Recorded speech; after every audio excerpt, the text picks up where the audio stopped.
देखिए, तो हिस्ट्री में हम लोग पढ़ रहे थे गौरी के बारे में। कहाँ से स्टार्ट किए थे? तो हम लोग स्टार्ट किए थे हिस्ट्री का पढ़े थे कि हिस्ट्री को 3 भागों में बांटा गया था।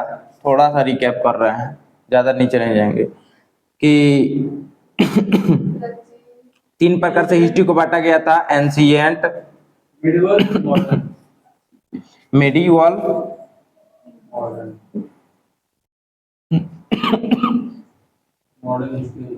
क्या हो गया जी? अब देखिए, एंशिएंट में पढ़े थे कि एंशिएंट में वहां से पढ़ते हैं जहां से इंसान उघाड़े घूमता था, ओजा से लेकर कहां तक? 712 तक। मेडिवल में कहां से पढ़ते हैं? 712 से लेके 1707 तक, जहां औरंगजेब लुढ़कता है। और मॉडर्न में पढ़ते हैं 1707 से 1947 तक। नहीं, ये सब हम लोग पढ़ चुके थे। तो आगे बढ़ते हैं। कहने के मिटाने वाला होते बाबू देव इरेजरवा कहाँ चल गए? ओइजा चल गए। चलो, तो ये सब पढ़ चुके थे। अब हम पढ़ रहे थे किसके बारे में?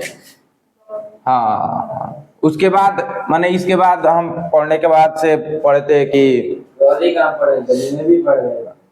मोहम्मद बिन कासिम के बारे में पढ़े थे।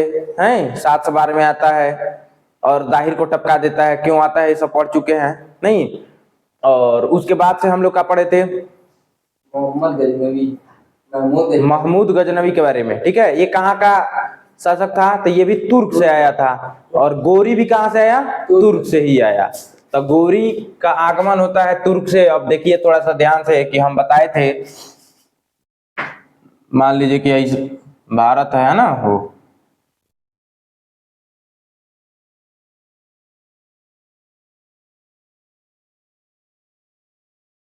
ठीक है।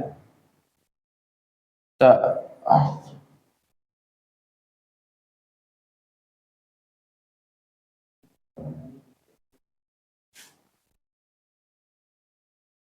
हाँ, घबरा गया। तो ऐसे भारत उस समय नहीं था। भारत उसमें पूरा ये पाकिस्तान और थोड़ा अफगानिस्तान सब ऐसे मिला हुआ था। ठीक है नु।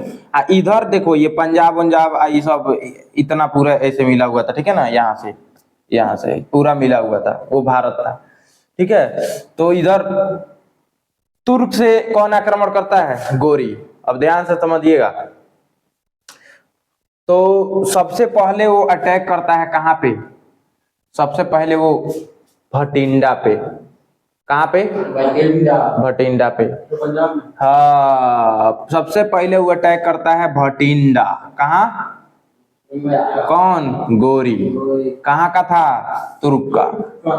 हाँ, भटिंडा। अब भटिंडा देखो, अब भटिंडा अटैक करने से पहले भी वो एक बार राजस्थान पर अटैक कर चुका रहता है। नहीं, इससे पहले भी वो मुल्तान पे अटैक कर चुका रहता है। कहाँ? मुल्तान। बताए थे ना, मुल्तान। कब? हो 1175 में। 1175 में मुल्तान पर अटैक कर चुका रहता है। और मुल्तान के करामाती जाति के लोगों ने इसे बौद्ध होया था। नहीं, कौन? कर मापी, पी होता है करमापी। करमापी जाति के लोग 1175 में अटैक करता है मुल्तान पे। और मुल्तान के देखो, इसी मुल्तान पे क्यों अटैक करता है? तो मुल्तान को ही अरब क्या बोलते हैं? स्वर्ण नगरी। बताए थे ना, मुल्तान को अरब वाले क्या बोलते हैं? स्वर्ण नगरी। इसीलिए देख रहे हो ना। तो मुल्तान पे अटैक करता है 1175 में। और मुल्तान में जो करमापी जाति के लोग होते हैं, बौद्ध होते हैं, इसको उसके वजह से भाग जाता है। कहता है कि बाप रे बड़ा मारा तरस, छोड़िए से नहीं। जाकर आराम करता है एकदम 2-3 साल भूलता नहीं है। तो 1175 में मुल्तान पे आक्रमण करता है। करमापी जाति के लोग बौद्ध होते हैं, इसको भाग जाता है। और 3 साल तक मार भुलाता नहीं है। नहीं, 3 साल बाद जब भुला जाता है तो फिर सोचता है कि चलो एक बार और ट्राई करते हैं, क्या पता जीत जाए। तो आता है 1178 में। कहाँ? 1178 में कहाँ हो? तो गुजरात में। इन्हें शासन कौन कर रहे थे बाबू? हाँ, भीम द्वितीय या मूल राज द्वितीय भी बोल सकते हैं, भीम द्वितीय। अब भीम द्वितीय राज कर रहे थे नहीं, धोए लगा भागने, भागते भागते भागते भागते चल गया कहाँ? राजस्थान। और राजस्थान में वो कोई जगह है, राजस्थान यही जन्म है जी। हाँ, जाके माउंट माउंट ना, वो माउंट आबू कैसे है? माउंट आबू, अच्छा चलो माउंट आबू है मान लो। माउंट आबू में क्या कर लेते हैं? पकड़ लेते हैं इसको, बंदी बना लेते हैं। समझ में आया? 6 महीने तक बंदी बना कर रखते हैं। तब इसका गोरी का 2 गो चेला रहता है। तो चेला मतलब कि सैनिक, ऐबक और बख्तियार खिलजी, ये दोनों जाते हैं, सब हाथ पैर जोड़ते हैं सब कि हुजूर छोड़ दी, जाए दी, अब दोबारा से ऐसा गलती ना हुई। बड़ा सब हाथ पैर जोड़ने के बाद से छोड़ता है कौन? भीम द्वितीय, जिसको मूलराज बोलते हैं, मूलराज द्वितीय। तो देखो माउंट आबू में पकड़ लेता है। माउंट आबू कहाँ है? राजस्थान में। यहाँ पे देखो जैन के लिए ये प्रसिद्ध है। यहाँ पे एक दिलवाड़ा मंदिर है, जैन मंदिर, तो याद रखने माउंट आबू में दिलवाड़ा का जैन मंदिर प्रसिद्ध है, ठीक है ना, याद रखिएगा। तो देखिए माउंट आबू में पकड़ लेता है कौन? भीम द्वितीय। किसको? गोरी को। देखो गोरी पहला आक्रमण कहाँ करता है? 1175 में। कहाँ? मुल्तान में। करमापी जाति के लोग बहुत धोते हैं तो भाग जाता है, 3 साल बाद फिर आता है और आक्रमण करता है कहाँ? गुजरात में, भीम द्वितीय। अच्छा गुजरात में ही क्यों? तो बाबू वहीं तो सोम मंदिर प्रसिद्ध था, समझ में आया? और बहुत समृद्ध स्थान था, ये भी समृद्ध था, ये भी समृद्ध था, इसलिए अटैक किया। दिल्ली तो था ही, ठीक है। तो 6 महीने तक बंदी बनाने के बाद जब ऐबक और खिलजी, बख्तियार खिलजी दोनों आके हाथ पैर जोड़ते हैं तो छोड़ता है, तब जाता है। फिर देखो बाबू, फिर ससुरा कुछ दिन बाद फिर सोचता है कि ना अब बैठला से काम ना चले। अब सोचता है कि नहीं, हम छोटे छोटे जगहों को पहले जीतेंगे। नहीं तो फिर वो देखो आता है, भटिंडा पर कब्जा करता है। कितना में ईस्वी में हो? भटिंडा पे आता है। भटिंडा कहाँ है बाबू? पंजाब में। भटिंडा पंजाब में है, यही जा है ना पंजाब जी, इसी के आसपास यहाँ पे है, एजा ना है, एजा है, एकरा आसपास है मान लो भटिंडा। भटिंडा पंजाब में है, ठीक। भटिंडा पर आक्रमण करता है 1186 में और उस पे कब्जा कर लेता है। क्या कर लेता है? कब्जा। अब भटिंडा के बाद से उसका एथी रहता है तराइन। तराइन से भारत में कहाँ? है बाबू, तराइन में हरियाणा में है। तराइन? हाँ तराइन। उसको दूसरा लोग कहते हैं तराइन। ना तराइन ही कहते हैं बाबू, वो दिल्ली से पहले पड़ता है। हाँ तराइन पर आक्रमण करता है बाबू। कब करता है वो? 1186 के बाद। 1191। देखो 1191 के पहले कई बार, लगभग 16 बार, समझ रहे हो, लगभग 16 बार अटैक करता है तराइन पे भटिंडा से। तब उसको जाके जीत हासिल होती है और आता है। जीत अभी कहाँ हासिल हुई? 1191 में।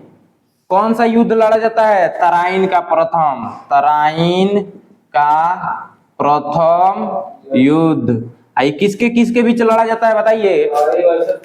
हाँ गौरी के बीच और गौरी के बीच और पृथ्वीराज चौहान, पृथ्वी और राजा जयचंद, राज चौहान।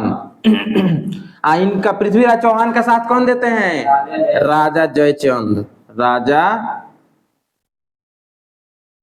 राजा जयचंद, मौसेरा भाई था राजा जयचंद। हम बता चुके हैं ना कि राजा जयचंद कहाँ जन्म लिया था। राजा जयचंद किसके घर जन्म लिया था?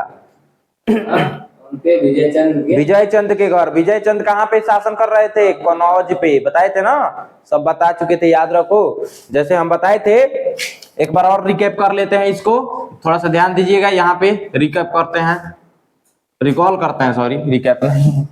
रिकॉल करते हैं कौन चीज सबसे पहले बोले थे, अनंग पाल तोमर के बारे में बताए थे। अनंग पाल तोमर, अनंग पाल तोमर कौन थे? तो दिल्ली के संस्थापक माना जाता है, दिल्ली के संस्थापक। और देखो इन्हीं के घर कुछ साल बाद मतलब क्या जैसे विमला देवी सिंघल। इनके घर समझो बहुत सारे राजा हुए, लेकिन एक इसमें राजा, इस वंश में, ये तोमर वंश में एक राजा ऐसे हुए अनंगपाल द्वितीय, जिनके एक भी बेटा नहीं थे। कौन? अनंगपाल द्वितीय, अनंगपाल द्वितीय, अनंगपाल द्वितीय होते हैं और इनके एक भी बेटा नहीं होते हैं, लेकिन इनकी 2 पुत्रियां होती हैं। कितनी पुत्रियां? 2। कौन सी? विमला देवी और सुंदरी देवी, सुंदरी देवी। ध्यान से देखिएगा। अब विमला देवी को कर्पूरवा देवी भी बहुत जगह किताब में मिल जाएगा। तो देखिए अब विमला देवी का शादी होता है किससे? पृथ्वीराज चौहान से, नहीं सॉरी नहीं, अरे सोमेश्वर से। सुनो, सोमेश्वर से विमला देवी का शादी होता है सोमेश्वर से, जो शासन कर रहे थे अजमेर पर। कहाँ शासन कर रहे थे? अजमेर पर शासन कर रहे थे। आप कह सकते हैं कि वो दिल्ली के आसपास कह सकते हैं, ठीक है, या दिल्ली पे शासन कर रहे थे। तो देखिए कौन हो? विमला देवी का जिससे शादी होता है वो अजमेर के शासक थे। कहाँ के? अजमेर के। ठीक, बाद में इनका दिल्ली पे भी शासन हो जाता है। कब दिल्ली पे शासन होता है? जब पृथ्वीराज जन्म लेता है, ठीक है ना। तो देखिए विमला देवी का शादी किससे हो गया? देखिएगा, विमला देवी का शादी हो जाता है सोमेश्वर से। देवी का विजयचंद से। हाँ, सोमेश्वर से। ये कहाँ के राजा थे? अजमेर के। और सुंदरी देवी का शादी किससे हो जाता है? विजयचंद से। विजयचंद ये कहाँ के राजा थे? कन्नौज के। अब ध्यान से देखिएगा, अब इनके घर, सोमेश्वर के घर कौन पैदा होता है? पृथ्वीराज चौहान। पृथ्वीराज चौहान। और इसके घर कौन जन्म लेता है? जयचंद, राजा जयचंद। अब जयचंद की पुत्री होती है, ध्यान से देखना, यही बहुत एकदम धुआंधार है। यहाँ के बाद से देखो एकदम खतरनाक। देखो अब देखो, इतना तक तो कहानी समझ में आया। अब देखिए यहां तक ठीक है। अब देखो भीम द्वितीय के बाद से ये भटिंडा पे 1186 में कब्जा कर लेता है। कौन? गोरी, तुर्क का। अब देखो भटिंडा से ये 16 बार तराइन पर अटैक करता है। 16वीं बार मान के चलो लगभग वो 1191 ईस्वी में कौन सा? तराइन होता है वो, ये पानीपत का तराइन का प्रथम युद्ध। चेक करो तो, चेक करें, हमारे सामने लिखा रखा है सर।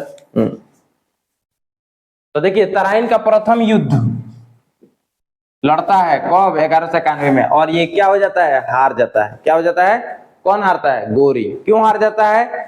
तो देखो गोरी लड़ रहा था किससे बताओ? पृथ्वीराज चौहान और राजा जयचंद।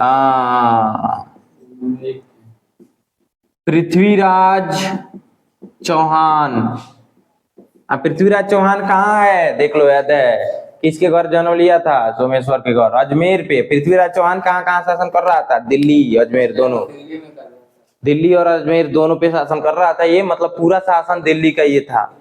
उसके आसपास सब पृथ्वीराज चौहान। और कौन था? राजा जयचंद। हाँ, राजा जयचंद। देखिए तो गोरी क्या हो जाता है? हार जाता है। गोरी क्या हो जाता है? हार जाता है। और राजा जयचंद और पृथ्वीराज चौहान क्या हो जाते हैं?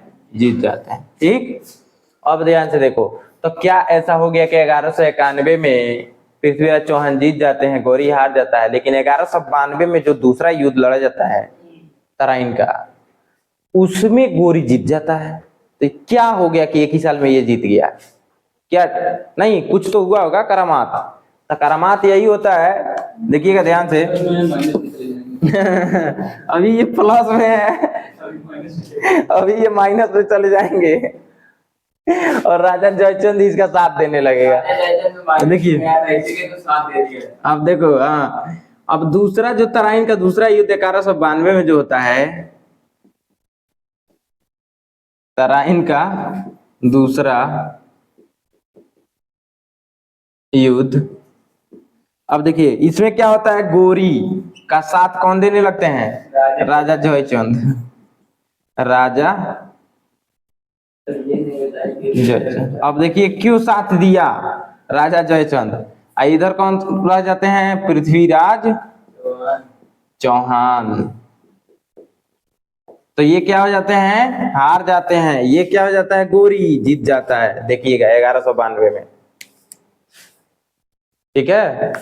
अब ध्यान से सुनिए, काहे ये साथ देता है, तो देखो जयचंद की लड़की रहती है संयोगिता, पृथ्वीराज चौहान दोनों प्रेम करते हैं सब, ठीक है। अब इस ससुराल जयचंद को पता चल जाता है, तो ये क्या कर देता है, स्वयंवर रच देता है। क्या रच देता है, स्वयंवर। अब उसमें पृथ्वीराज चौहान को बुलाता नहीं है। अब सोचो, तुम जिससे प्रेम करते हो शादी करने वाले भविष्य में, और शादी होने लगे बिना तुमसे बताए, तो तुम तो एकदम बखला जाओगे। काजल सनी देओल बन के एकदम नहीं, एकदम एक्शन में आ जाओगे।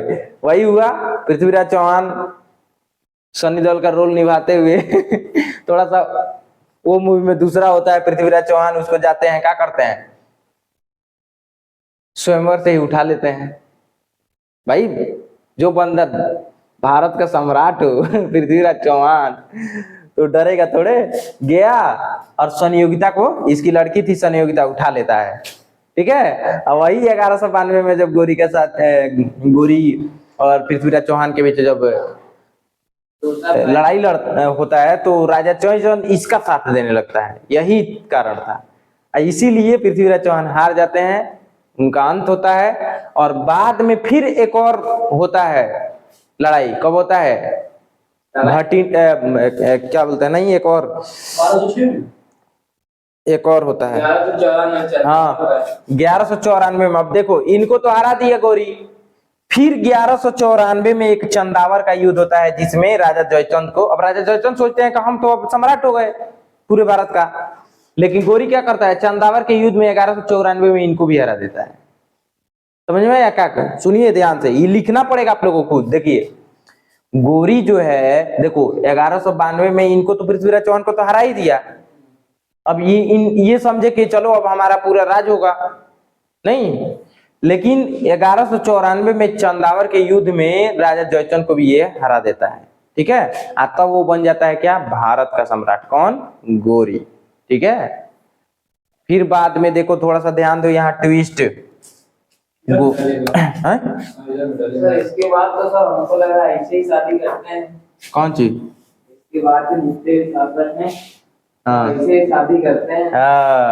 अब देखिए थोड़ा सा, तो यहाँ पे क्या, इसके बाद से होता है 1194 में चंदावर का युद्ध, चंदावर न हो, चंदावर का युद्ध। चंदावर का युद्ध में क्या होता है, गोरी वर्सेस राजा जयचंद। राजा जयचंद क्या हो जाते हैं, हार जाते हैं, गोरी क्या हो जाता है, जीत जाता है, ठीक।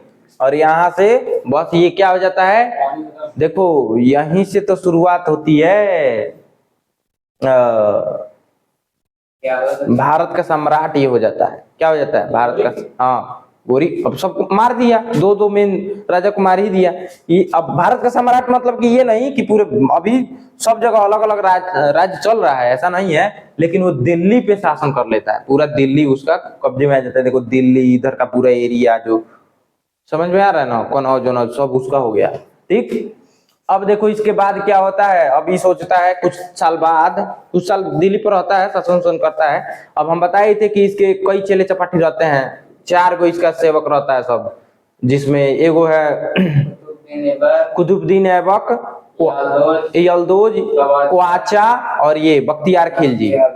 समझ रहे हो ना, देखो पहला कुतुबुद्दीन ऐबक, यल्दोज, ख्वाजा, ख्वाजा है कि ख्वाजा, ख्वाजा ख्वाजा और बख्तियार खिलजी, 4 गो इसके सेवक रहते हैं लोग, चाहे वो दास बोल सकते हो। अब उसी में से ये क्या ऐबक को ना कुतुबुद्दीन ऐबक को छोड़ के कहता है कि अब तुम शासन करो, हम जा रहे हैं कहाँ, तुर्क में शासन करने।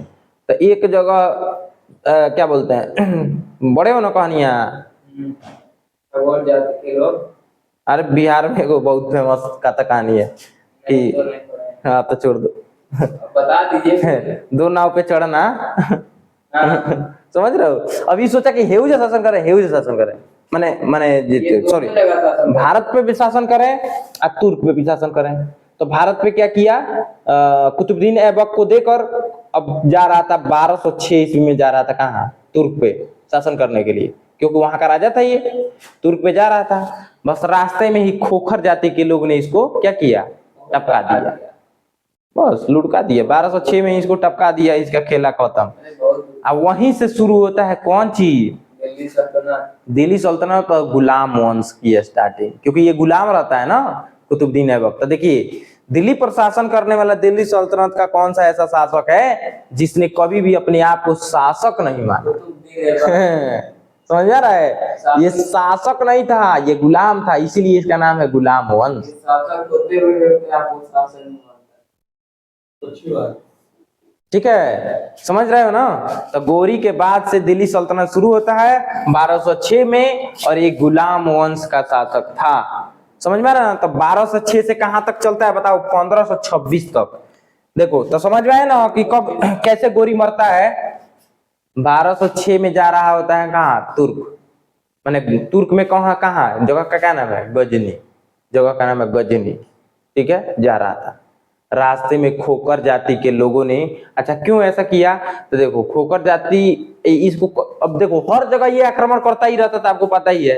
इस ससुरा बहुत हरामी आदमी था जहां देखता था तो अटैक, जहां देखता तो अटैक। उसके बारे में ऐसा मत बोलिए, अब देखिए हम भी उसके साथ थे।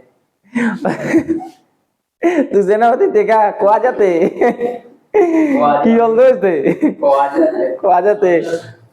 अब देखो अब क्या होता है, तो खोकर जाति के लोगों ने इसको क्या कर देता है, लुढ़का देते हैं सब। तो 1206 में इस राम नाम सत्य हो जाता है एक और। तो 1206 में कुतुबुद्दीन ऐबक शासन करना शुरू करता है दिल्ली पे। अब वहां से ये शासक दिल्ली सल्तनत चलेगा 1206 से लेकर कहां तक चलेगा बताइए। हाँ 1206 से 1526 तक चलेगा। 1526 में कौन आ जाएगा, बाबर आएगा 1526 में। यही होगा पानीपत का प्रथम युद्ध, धाए धाए भीषुम भीषुम। ठीक है, तो 1526 में पानीपत का प्रथम युद्ध होगा। कहाँ होगा, इसी में बारूद का यूज हुआ, इसी के आसपास। हाँ दिल्ली में। दिल्ली से पहले पड़ता है, पानीपत पड़ता है। हाँ दिल्ली से पहले। ठीक है ना, मैंने वही तराइन के आसपास भी पानीपत है। ठीक है ना, तो 1526 में आता है। और यहाँ से शुरू होगा कौन, मुगल साम्राज्य। नहीं समझ रहे हो, यहाँ से यहाँ 1206 से 1526 तक क्या चलेगा, दिल्ली सल्तनत चलेगा। तो बताओ यहाँ तक समझ में आया कथा कहानी। हाँ ठीक है, नहीं समझ में आएगा तो वीडियो देख लेना, लो एक दो बार और है, नोट कर लेना। लो देखो कितना चीज बताए हैं, एक बार और देखो क्या होता है। गौरी गजनी से देखो यहाँ पे सबसे पहले मुल्तान पे आक्रमण करता है। मुल्तान में कर माफी जाति के लोगों ने इसे बहुत धोया, भाग गया। 3 साल तक वो भुलाया नहीं। 3 साल के बाद भुलाने के बाद से फिर सोचा कि चलो एक बार और अटैक करते हैं। तो 1178 में कहाँ अटैक करता है, गुजरात में। देखो ये वही अटैक करता है ना जहाँ संपन्न लोग रहते हैं, जहाँ धन दौलत पैसा ये सब रहता है। तो देखो अटैक करता है गुजरात में, जहाँ भीम द्वितीय रहते हैं। इसको हरा देते हैं और दौड़ाते ले जाते हैं कहाँ, राजस्थान में। माउंट आबू के पास इसको पकड़ लेते हैं और गिरफ्तार कर लेते हैं। ठीक, मतलब पकड़ लेते हैं, कैद कर लेते हैं और ले जाकर 6 महीने तक बंद कर देते हैं। अब इसका चला चपाटी गोरी का आता है सब। कुतुबुद्दीन ऐबक और बख्तियार खिलजी आके हाथ पैर जोड़ता है, सब मुकड़िए गिर जाता है सब। हुजूर छोड़ दिया, अब दोबारा ना आई जाई, दोबारा ना आई जाई ना अब यहाँ से छूटता है, फिर ससुरा हुए आदत सुधारता नहीं है, फिर ये आक्रमण करता है कौन जी, 1186 में भटिंडा को कब्जा कर लेता है, भटिंडा पे जो पंजाब में है, ठीक। अब भटिंडा से तराइन को अब सोचता है कि दिल्ली पे जाने से पहले पहले उसके आसपास के चीजों को जीता जाए, ठीक है, आसपास के जगहों को जीता जाए। तो तराइन पे 16 बार युद्ध करता है, उसी में 16वें बार वो तराइन का प्रथम युद्ध लड़ता है, जिसमें गोरी और पृथ्वीराज चौहान और राजा जयचंद रहते हैं लोग। गोरी हार जाता है, पृथ्वीराज चौहान का साथ राजा जयचंद रहते हैं, इसीलिए ये जीत जाता है, ठीक। उसके बाद से आता है पानीपत का द्वितीय युद्ध, जिसमें गोरी जीत जाता है और पृथ्वीराज चौहान हार जाते हैं। और गोरी का साथ कौन दे रहा होता है, राजा जयचंद। साथ क्यों दे रहा होता है, हृदय कहानी। कहानी ये है, देखिए अनंगपाल तोमर दिल्ली के संस्थापक थे, उनका पुत्र था अनंगपाल द्वितीय, पुत्र नहीं था, इसके शासन में आया था। इसमें और भी बहुत सारे राजा थे, लेकिन इसके कोई लड़का नहीं था। बिमला देवी थी और सुंदरी इसकी लड़की थी, दो ही थी। अब बिमला देवी का शादी सोमेश्वर से होता है जो अजमेर के शासक थे, और सुंदरी देवी का शादी विजय चंद से होता है जो कनौज के शासक थे। अब देखो, अब सोमेश्वर के घर लड़का पैदा होता है पृथ्वीराज चौहान, और विजय चंद के घर पैदा होता है जयचंद। अभी दोनों मौसियारे भाई थे नहीं।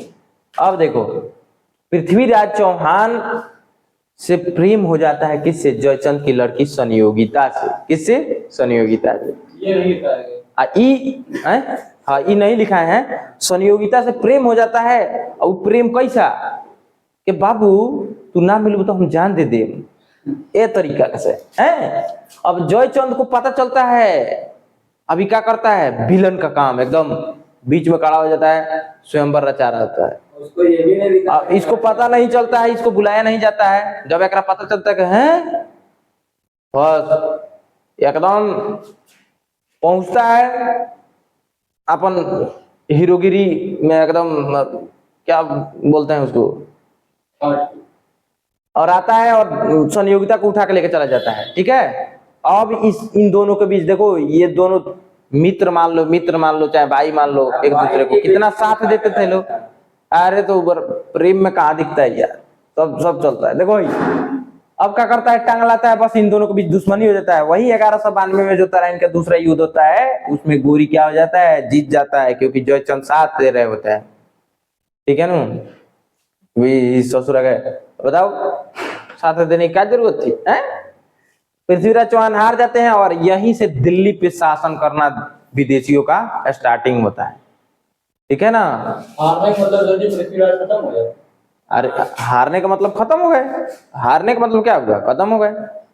अब उठ कहाँ पाएंगे, नहीं। अब उसके बाद से गोरी का यहाँ पे शासन शुरू हो जाता है, कहाँ पे, दिल्ली पे। और फिर से एक और होता है चंदावर का युद्ध 1194 में, जिसमें राजा जयचंद को ही हरा देता है, ठीक है। हाँ, और उसके बाद से ये क्या करता है, शासन दिल्ली पे कुछ साल शासन करता है। उसके बाद से 1206 में जा रहा होता है कहाँ, गजनी, वहां शासन करने। यहाँ किसको दे देता है, कुतुबुद्दीन ऐबक को, ठीक है। और जा रहा होता है गजनी, वही बीच में खोकर जाति के लोगों ने इसको क्या कर देता है, खत्म कर देते हैं सब, नहीं। बहुत उत्पात मचाया रहता है ना, इसीलिए। अब ध्यान से देखो थोड़ा सा, इसमें और कुछ बात है जिसमें बताए नहीं है बीच में, देखिए थोड़ा सा ध्यान दीजिएगा। तो जब भटिंडा पे आक्रमण किया रहता है, कौन कब्जा कर लिया होता है, गोरी। और जब बार बार तराइन पे आक्रमण करता है, तो चंद बरदाई नाम का कवि रहता है इसके दरबार में, पृथ्वीराज चौहान के दरबार में। चंद बरदाई कौन रहता है, चंद बरदाई कवि। वो कहता है कि हुजूर गौरी के उधरे स्टॉप कर दीजिए, मार दीजिए, खत्म कर दीजिए। कहाँ, भटिंडा से पहले ही, चाहे भटिंडा में ही ना, तो तराइन पहुंचा तो दिल्ली पर बिना आए छोड़ेगा नहीं, समझ रहे हो ना। कौन, चंद बरदाई कौन था, कवि था, किसके दरबार में, पृथ्वीराज चौहान के दरबार में।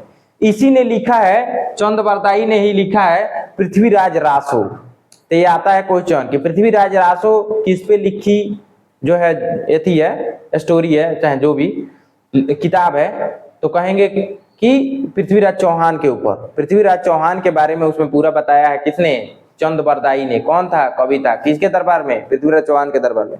ये कहता है कि हुजूर रोक दीजिए उसको, भटिंडा पे ही रोक दीजिए, ना तो तराइन में आया तब बिना आपके भुवन फोरे छोड़ेगा ना, आएगा भुवन फोरेगा, टपका देगा।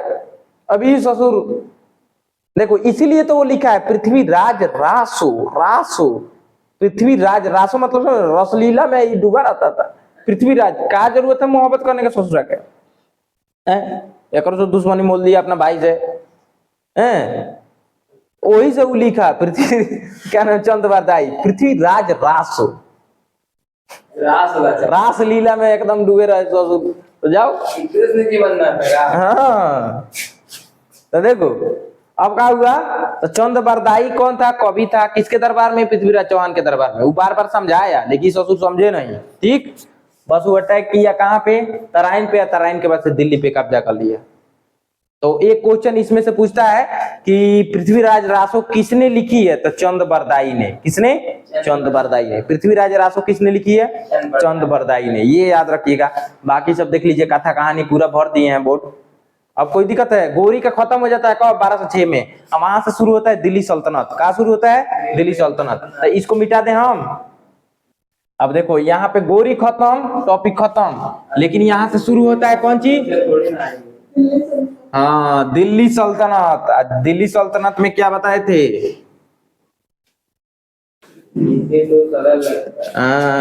जीके तो सरल लगता है। गुलाम खिलजी, तुगलक, सैयद लोधी। देखो जीके तो सरल लगता है, जिसे गुलाम वंश, कैसे खिलजी वंश,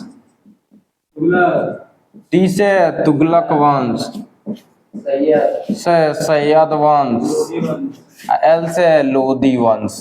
देखिए ये कहां से कहां तक शासन करेंगे लोग, ये पांचों। देखो 5 वंश हुए थे किसमें, दिल्ली सल्तनत में। दिल्ली सल्तनत में 5 वंश हुए थे, जिसमें 1206 से स्टार्ट होता है, बताए ही थे। ठीक है ना। कुतुबुद्दीन ऐबक जो गुलाम था, कुतुबुद्दीन ऐबक ही क्या किस चीज का निर्माण किया है, गुलाम वंश। अरे रुको, वो तो गुलाम वंश तो है ही, कुतुब मीनार का। ठीक है, स्टार्टिंग किया था कुतुब, शुरुआत इसने किया था, इल्तुतमिश ने हाँ किया था। इल्तुतमिश ने उसको पूरा किया था। देखो गुलाम वंश में कुतुबुद्दीन ऐबक ने कुतुब मीनार का निर्माण करना स्टार्टिंग करवाया था, समझ में आया, स्टार्ट करवाया था। और किसने खत्म किया था जी, इल्तुतमिश ने उसको पूरा करवाया था। ठीक है ना। अरे हाँ हाँ, मान लो अब देखो 1206 से अभी जोड़ लो, 1206 से ही शासन करना शुरू होता है, लगभग उसी समय बनवाना शुरू किया था। देखो 300 साल तो इसी ने शासन किया था। किसने, हाँ यही वंश ने, है ना। सबसे ज्यादा गुलाम वंश ने 320 साल लगभग शासन किया है। गुलाम वंश ने सबसे ज्यादा साल शासन किया है, 320 साल इसमें। तो ये दिल्ली सल्तनत में सबसे ज्यादा साल शासन करने वाला कौन था, गुलाम वंश। ठीक है। और सबसे कम शायद खिलजी था, खिलजी था ना, सबसे कम 30 साल। कितना, 97 साल। 320 साल तो ये पूरा था। अच्छा पूरा शासन है ये, सॉरी सॉरी सॉरी। चलो 1206 से 1526 तक लगभग 300 साल हो रहा है ना, 320 साल। 320 साल। हाँ तो सबसे ज्यादा साल तुगलक ने किया है, लगभग 90 साल से ऊपर, 90 साल से ऊपर, है ना जी। कितना साल टोटल देखो, ऊपर 97 साल लगभग। ठीक है। तो देख लो, तो देख लो, गुलाम वंश, खिलजी वंश, तुगलक वंश, सैयद वंश, लोधी वंश, ये याद कर लेना। दिल्ली सल्तनत में ये 5 सबसे कम वंश हुआ था, किया था 30 साल। 30 साल। सबसे कम खिलजी ने किया था 30 साल, तुगलक ने किया था सबसे ज्यादा 90 साल से ऊपर। ठीक है, ये सब लिख लो। और ये 1206 से 1526 तक चलेगा। ठीक है, हाँ दिल्ली सल्तनत। अब 1526 में आ जाएगा कौन, मुगल सल्तनत, मुगल साम्राज्य। ठीक है। अब वो कहां से 1526 से कहां तक चलेगा, लगभग 1707 तक माना जाएगा कि उसका वर्चस्व रहा। 1707 के बाद भी हुए, लेकिन वो कठपुतली, मतलब क्या बोलते हैं, एक दिखावे के राजा। आज कॉपी ले जाएंगे आप। तो आज की सेवा यहीं तक।